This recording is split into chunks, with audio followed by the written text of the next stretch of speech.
Gente, vamos então para o quinto capítulo. Caiu aqui meu celular e eu não vi. Eu continuei falando e não vi que tinha parado aqui. Meu Deus do céu, vamos lá. Então, vamos falar sobre. A frase é de um advogado que ele simplesmente defendeu muitas pessoas importantes e ele assim convenceu essas pessoas a declararem inocência com o intuito de evitar a pena de morte. E assim, em mais de 100 casos, esse advogado, ele só perdeu um, que envolveu um assassinato em Chicago. Ele ficou assim renomado por comover os jurados, até mesmo o juiz, levando assim as lágrimas com a sua eloquência. Ele foi assim um homem que conheceu a fundo e usou as armas da persuasão. A frase desse advogado, Brown, a tarefa principal de um advogado de acusação é fazer com que o corpo de jurados goste do seu cliente. Uau! Bom, poucos de nós se surpreenderia ao saber que, em geral, preferimos dizer sim aos pedidos de pessoas que conhecemos e de quem gostamos. Normalmente, nós somos convidados assim por amigas a participar de reuniões. Quem aqui já participou de reunião da Tapeware ou da Mary Kay, por exemplo, né? Os resultados sempre foram notáveis. Gente, eu tenho assim uma história para contar para vocês. Quando eu comecei como consultora na Mary Kay, me disseram que eu não iria conseguir nada, sabe por quê?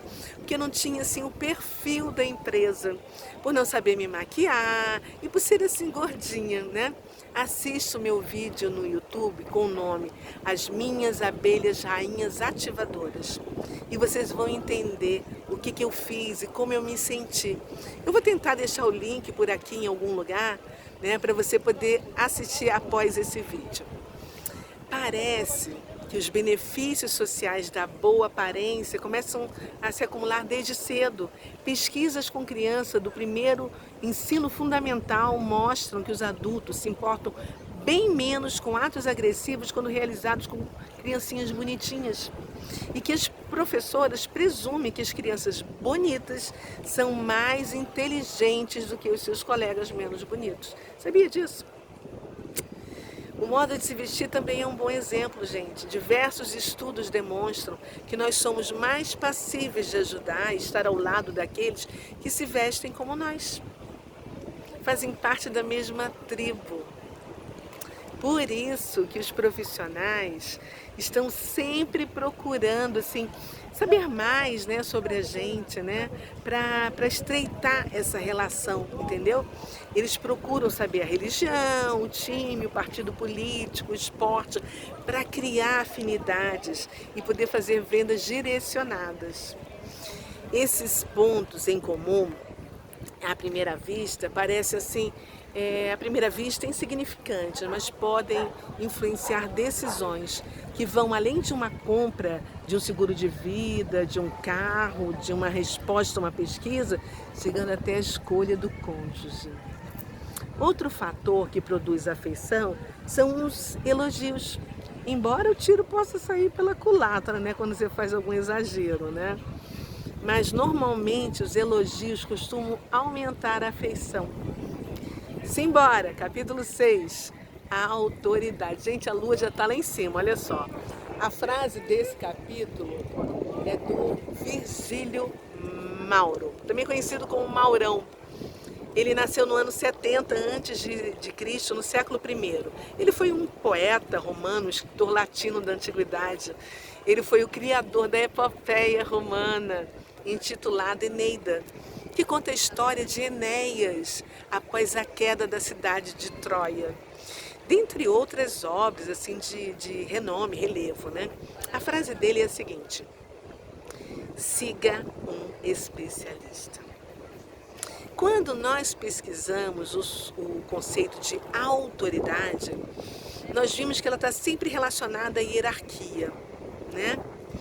Desde cedo, nós fomos educados a seguir os conselhos dos nossos pais, dos nossos professores, das pessoas mais idosas da família, porque eles tinham uma sabedoria maior. Em parte também porque descontrolavam também as nossas recompensas e punições.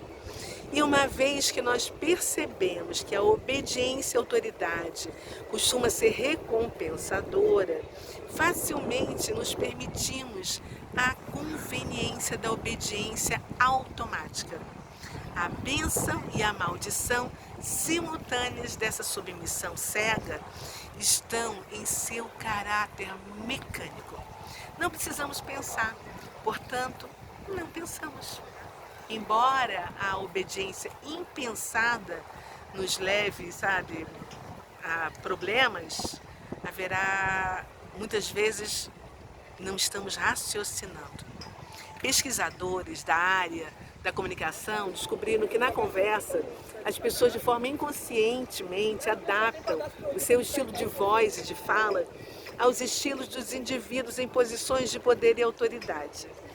Observe que quando você encontra alguém assim, tipo num bar e começa a bater um papo animadamente, sem saber com quem está falando, você fala sobre política, esporte, moda, religião, assim, en passant, né? Até descobrir que aquela pessoa, por exemplo, é um cientista. Aí a sua posição muda rapidamente, você fica uma pessoa mais polida. Gente, isso aconteceu comigo. Na minha primeira vez que eu fui para Israel. Eu conheci um alemão que eu fiz amizade num hotel e nós começamos a conversar assim, animadamente todos os dias no café da manhã. Eu o convidava para sair, para passear comigo, para não ir sozinha e naturalmente ele me respondia educadamente e recusava, né? Até que um dia eu descobri que ele era o Michael Hagisch, apresentador de um programa famoso da Rádio Bochum, na Alemanha. E fiquei assim morrendo de vergonha de todas as besteiras que eu falei para ele, gente. E que ele estava sempre rindo de mim, né? Nós ficamos amigos e até hoje nós nos falamos. Mas tenha certeza que se eu soubesse quem ele era antes, eu acho que eu não sentaria ao lado dele. Se eu sentasse, eu não falaria tanta besteira como eu falei, gente. Isso é super normal, né? Olha, foi muito bom a nossa época em Tiberíades. Às vezes a falta desse conhecimento nos mostra como nós somos realmente, né? Mas depois, quando eu fiquei sabendo, porque ele não foi tomar café, aí eu perguntei e a pessoa contou para mim, né? Quando eu entrei no Google e vi várias fotos, né, e reportagem daquele careca simpático de olhos azuis, eu falei, meu Deus do céu, eu comecei a rir de mim mesma. Ele faz parte de um capítulo do meu livro Diário de uma Gadita, que está aqui embaixo também na descrição para você ler, tá? Simbora, 7º capítulo, penúltimo, tá chegando. Fique atento, atenta, estamos chegando ao fim. E o assunto é escassez. E a frase escolhida pelo autor é do G.K. Chesterton. Ele foi um escritor, poeta, dramaturgo, jornalista, palestrante, biógrafo e crítico de arte inglês. Chesterton é muitas vezes referido como assim o príncipe do paradoxo. Sabe o que é paradoxo, né? Antagonismo, oposição, né? Ele foi defensor do cristianismo em uma época em que o ateísmo era uma tendência entre os intelectuais da época. Ele nasceu em sei lá quanto foi, esqueci. Além de ser assim interessado em teologia, ele escreveu livros de ficção e crítica literária. Escreveu também sobre ortodoxia, sobre distributismo e vários outros assuntos assim complicadérrimos. Vamos à frase dele que diz o seguinte, 2 pontos. Para amar qualquer coisa, basta perceber que ela pode ser perdida. Uau, interessante, né? Esse valor que nós costumamos dar após perder algo ou alguém, não é mesmo? Observe através dos meus olhos que cada uma das frases que o autor, o Robert Cialdini, escreveu foi assim pinçada de um universo amplo de pessoas selecionadas. o assunto em questão. E são esses detalhes que eu gosto muito de me aprofundar nos livros que eu leio para buscar algo além das palavras. Vamos lá ao assunto deste capítulo, escassez. Senão, gente, eu acabo viajando e parto para outros assuntos. A lua tá linda, gente, meu Deus, olha. Saiba que a escassez é trabalhada de duas formas: escassez de tempo e escassez de produto, para gerar uma urgência na sua ação. Quase todo mundo é vulnerável ao princípio de escassez de alguma forma. Colecionadores, de tudo, desde a antiguidade até figurinhas, conhece bem o princípio da escassez em determinar o valor de um item.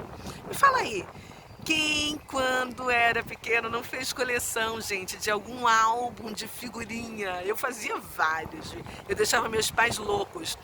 E eu trocava assim várias figurinhas por aquela que só uma pessoa tinha e ninguém mais encontrava.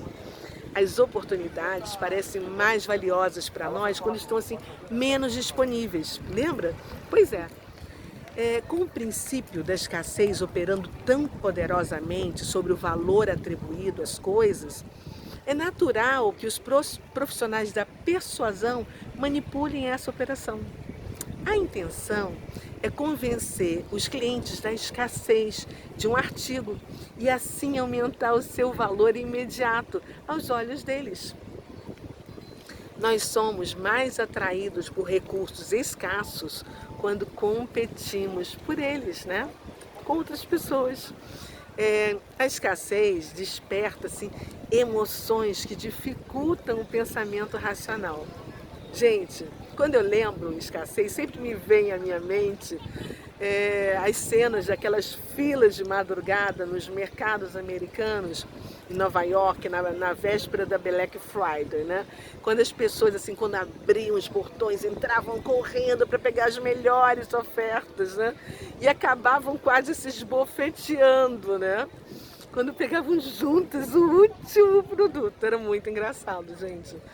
Além da escassez do produto, existe a escassez do tempo. É quando limitam você até uma determinada hora. Olha, você poderá acessar essa plataforma até hoje, meia-noite, e depois disso não tem choro, porque a oferta termina e você ficará de fora do grupo. A ideia de não pertencimento dói, não dói? Dói. Chegamos ao 8º e último capítulo. Uau! Influência instantânea. A última frase é de Émile Coué. Não é uma mulher. Émile é um homem, é um nome francês. Ele foi assim um notável psicólogo, farmacêutico. E ele criou um método de psicoterapia baseada na autossugestão. Ele foi um dos fundadores da escola de Nancy, na França, que foi assim o mais importante, famoso e célebre centro divulgador da hipnose nos tempos modernos. Ele é o pai da auto-hipnose e tem um método com o sobrenome dele, Émile Coué. O método é o método Coué, né? E a frase deste notável psicólogo, hipnoterapeuta, é a seguinte: preste atenção. Todo dia, de todas as maneiras, estou ficando melhor. Em cima dessa frase, o nosso também notável escritor e autor deste livro, Robert Cialdini, ele criou uma outra frase, acrescentando um pouco. Ele diz o seguinte: todo dia, de todas as maneiras, estou ficando mais ocupado. Ele explica sobre a automaticidade primitiva.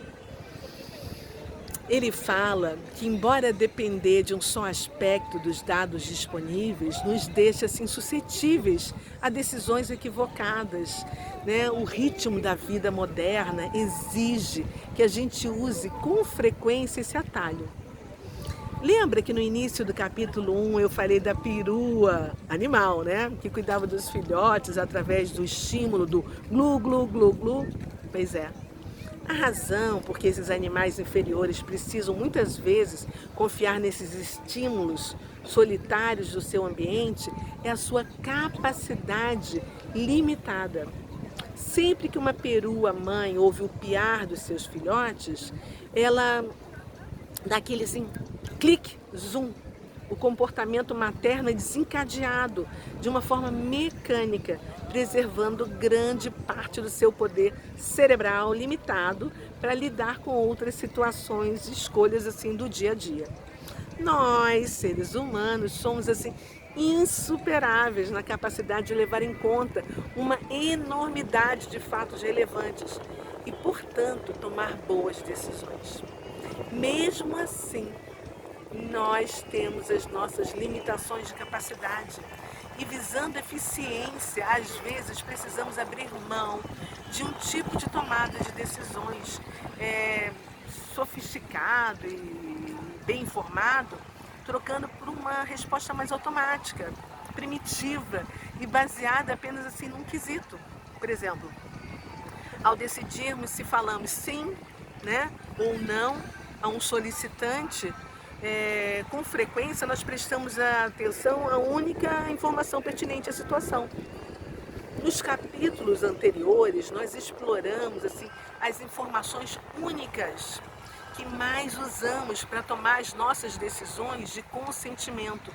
Elas são assim, os recursos mais populares, justamente porque são assim, os mais confiáveis. Aqueles que, em geral, apontam para a escolha correta, essa é a certa, né? É por isso que a gente emprega esses fatores da reciprocidade, da coerência, da aprovação social, da afeição, da autoridade e da escassez de forma tão frequente e automática. Cada um desses fatores, por si só, fornece uma pista confiável de quando será melhor dizer sim em vez de dizer não. Nós tendemos, gente, a recorrer a essas pistas solitárias quando não temos a inclinação, o tempo, a energia ou os recursos cognitivos necessários para realizar uma análise completa da situação. Hoje, a gente tem o Google na palma de nossas mãos. Milhões de pessoas comuns estão sentadas diante de computadores com potencial de apresentar e analisar dados assim para soterrar um Einstein, por exemplo, entendeu? Nós estamos assim criando uma série de dispositivos capazes para assim ter várias informações em qualquer lugar. No entanto, observe que informação não se transforma diretamente em conhecimento. Precisa primeiro ser processada, acessada, absorvida, compreendida, integrada e retida.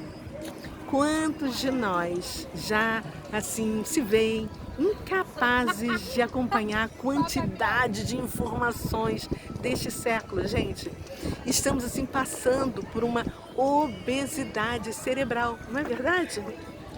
Gente, a agitação da vida diária moderna exige que a gente tenha assim atalhos confiáveis, regras e práticas seguras para lidar com elas. Essas coisas não são mais luxos, são necessidades que devem se tornar cada vez mais vitais à medida que o ritmo se acelera. Por causa da crescente sobrecarga cognitiva, a nossa sociedade, sabe, a predominância das decisões por atalhos tende a aumentar de maneira proporcional.